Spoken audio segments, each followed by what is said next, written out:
Yo, what's up, everybody? How's it going? We are live coming at you Thursday, May 15th. How live are we, Avelio? We are so live. Oh, live. As far as my joke goes.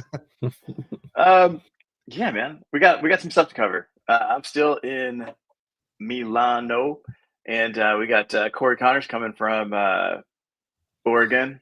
The Great Northwest. Oregano. Yeah. That's right. And Sustainable Packaging Podcast host. And then we've got Adam Peak from Utah. People of Packaging Podcast host. Pareto ship. You know, when I met. So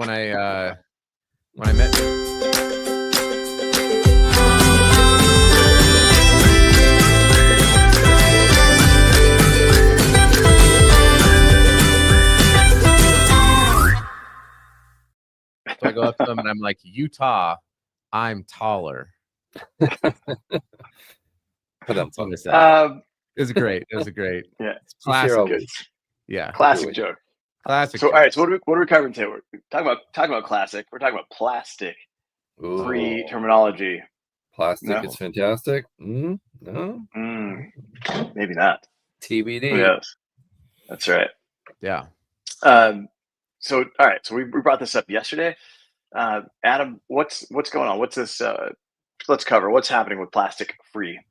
Okay, so we've kind of covered this a little bit before, and I saw on LinkedIn that the plastic free claims are getting challenged in the UK, which is essentially companies saying this plastic is plastic free, and that's not holding water. It seems like in the courts over there, and so I do find it interesting because the term plastic has such a negative connotation to it. Companies are trying to use the good properties of plastic, which are plentiful, but find a different feedstock that's not fossil fuel so they can claim it's plastic free.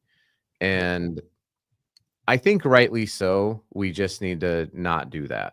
I'm a fan of what this ruling is. I don't know if it's just for that one company that was claiming it, or if it's going to have any other impacts. But was it a biopolymer? Is that it's a PVOH. So they said they had a TV advertisement, I believe is how the locals would say. That's European, right?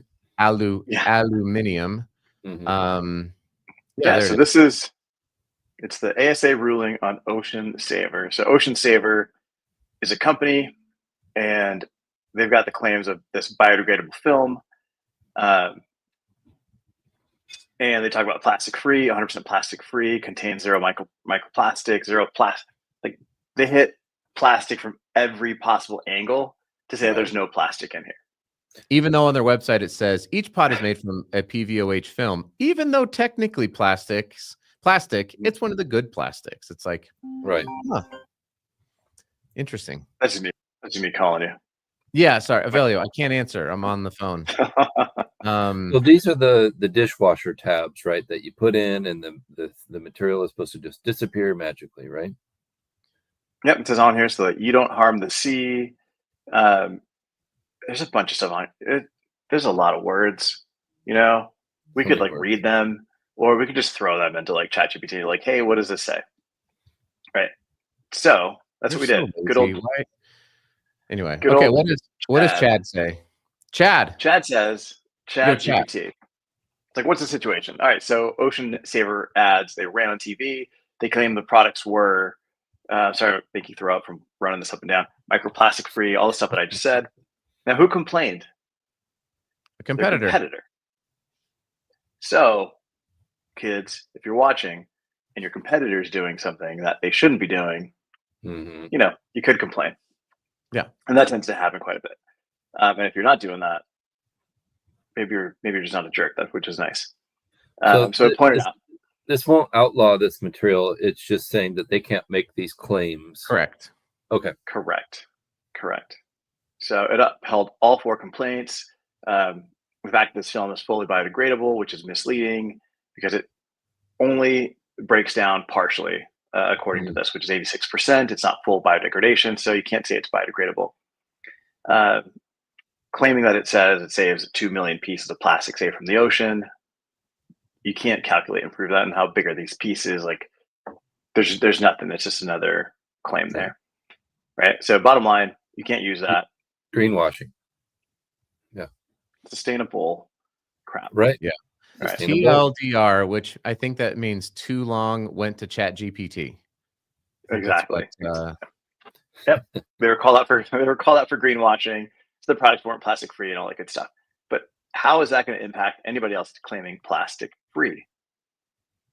Right. So this, like anything else, is going to set a precedent of, if they've done this, there's no proof. If you're using anything with like a PVOH, it's dissolvable, it's plastic, it feels like, you're trying to create some kind of a workaround through marketing language, right, to claim plastic free. That's going to be an issue. And that's going to be like the pods, like all sorts of different products are out there. And I don't know, I think that's going to be a challenge for a lot of these companies. It kind of just sets the stage. I like what Chad said, right? Chad said, like, let's use plant-based polymers. Great. Made from, whatever it is that you want to, made from renewable resources. Like, there's things that you can put on there, but I've always thought it's ridiculous when people are like, we're using plastic. That's not plastic. Yeah. But it's still plastic. So yeah. And if you're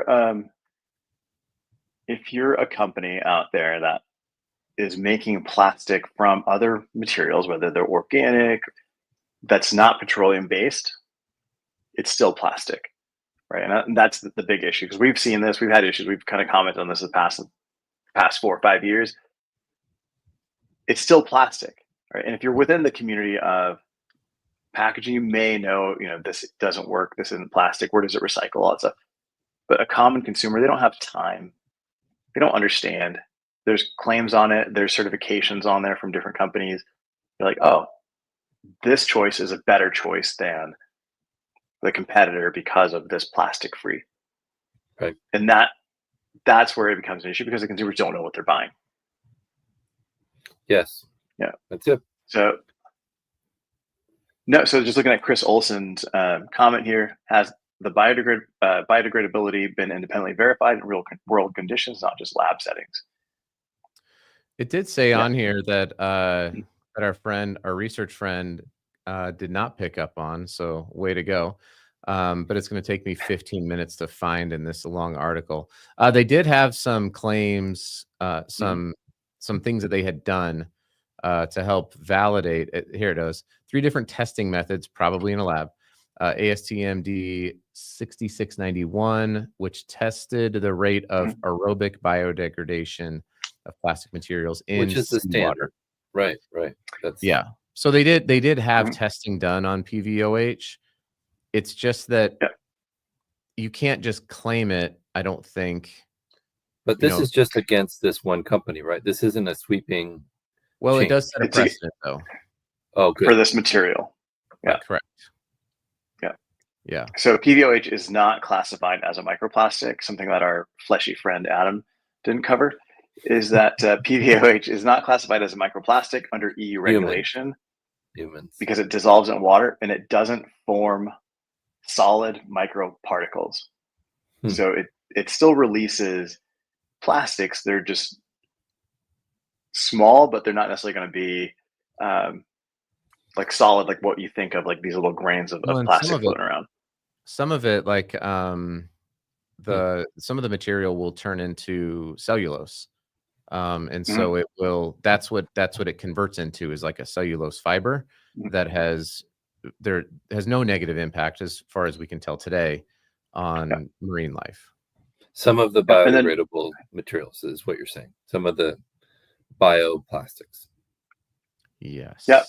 What they also acknowledged was that the ocean saver pods, they don't carry a hazard warning because the materials have not been shown to be considered dangerous to marine life. They're not shown to be safe. They're just not shown to be dangerous. So that's kind of like a small win for Ocean Saver as well. But what they did say is that PVOH is still a synthetic polymer, The fact that it is a polymer is also known as plastic, regardless of what happens to it after the fact. And that's the challenge, right? So whether it's cellulose, whether it's, doesn't matter. Right. I was It doesn't speaking to matter. a few people. Yep. Yeah, we're talking to a few people that were talking about here at the Milan show. They've got they're making plastics out of different minerals. It's like, okay, let's see what is that? Let's kind of dig in.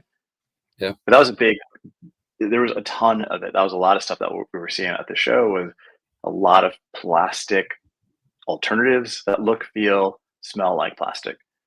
Well, it is plastic. That's the point, right? Like, it's plastic. It's just like, it's made from seaweed. It's made from corn. Yeah. It's made from whatever it's just not made from fossil. It's not made from dinosaurs. Dinosaur-free plastic. Yeah. Yeah. We've got Reed saying paper does this. Yeah. Paper does do this. Someone called paper tube a forced innovation. Leave it to marketing. They're going to cover some stuff. Love it. Thanks, Shujat.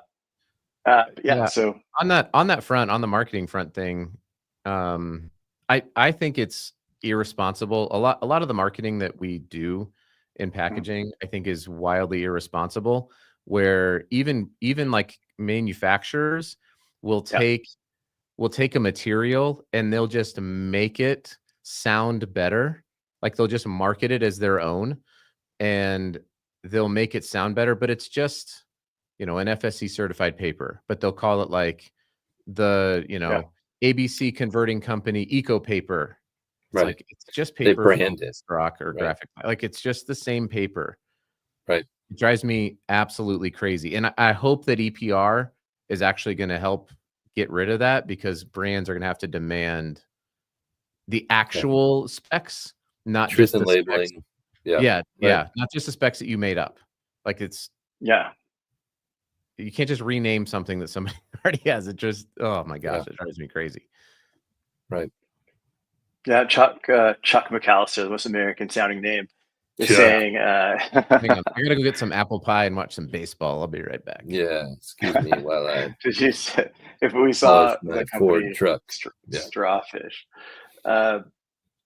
Those guys are doing like a straw replacement, but I don't see anything on their website that claims plastic free, but it does it. It looks like plastic, works like plastic, and acts like it. But it'd be great to get some samples and kind of dig in. I'd like to learn more see what it really is. Yeah. Absolutely. So good show so far, Velio. Italy. The show has been the best episode we've ever recorded. Oh, you mean here at the Milan show? Yes, sir.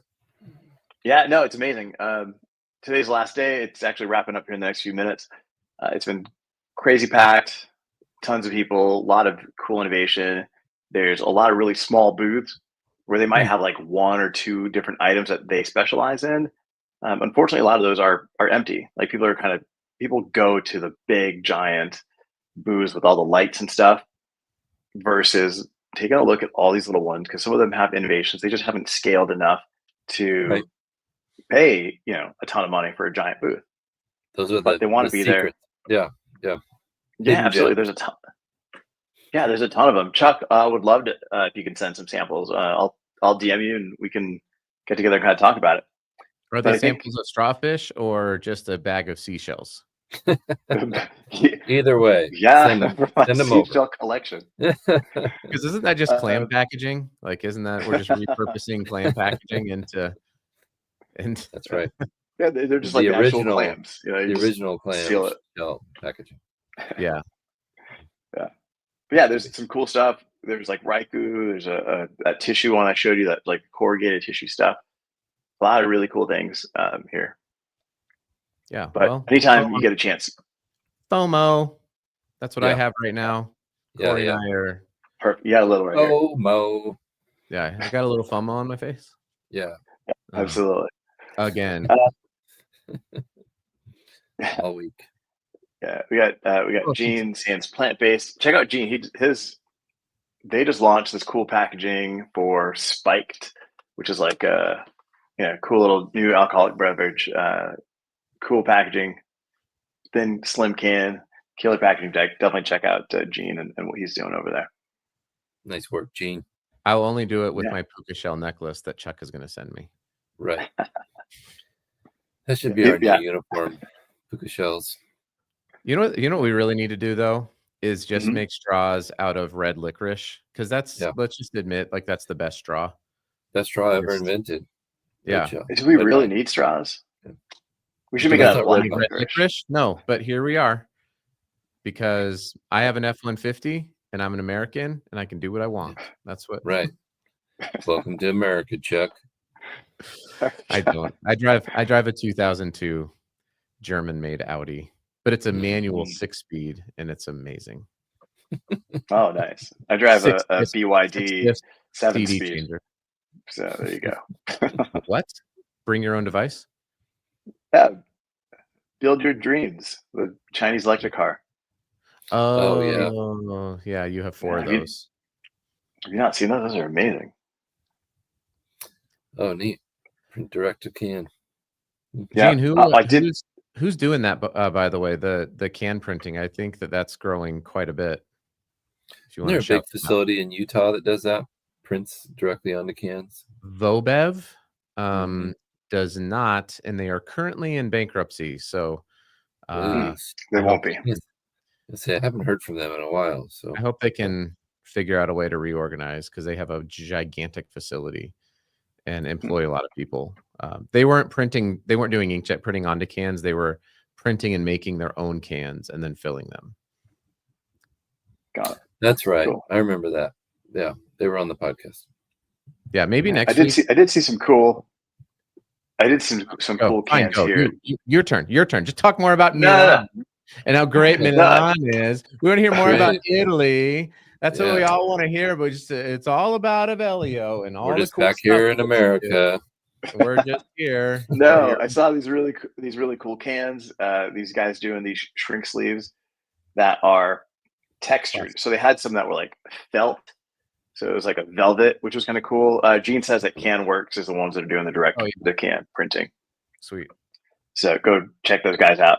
They also had some that were textured with like sands, with like sandpaper, like super gritty.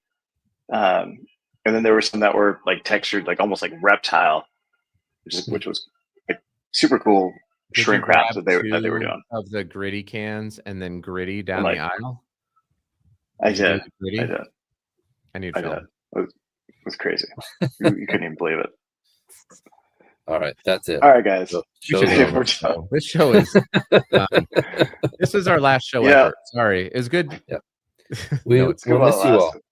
Yeah, that's right. All right, what? Before we end, Adam, we need a song. Oh yeah, and we don't.